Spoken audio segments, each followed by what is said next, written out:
Өткен кездесуде айтқанымдай, біз үшін облыстың барлық қаласы мен ауданы, ауылы мен елдік мекенінің дамуы аса маңызды. Жағдайда жеделі шешуді талап ететін мәселелер жетерлік.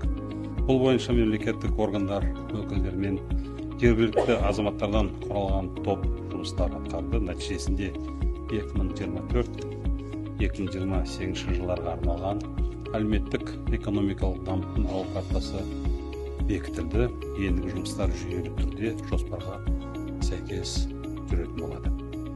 Жалпы жол картасы аясында 18,6 миллиард теңгені құрайтын 83 іс-шараны іске асыруды көздеп отырмыз.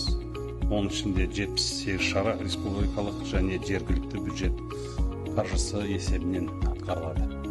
Осы 5 жылда біз шағын және орта бизнеске, ауыл шаруашылығына инвестиция көлемін арттыру, өнеркәсіптік кәсіпорындарды модернизациялау, білім, денсаулық сақтау, спорт пен мәдениеттің дамуына әлеуметтік қолдау шаралары, жұмыспен қамту мәселесі, көлік инфрақұрылымы, қаланың эстетикалық келбеті мен абаттандырылуына қатысты мәселелерді шешетін боламыз.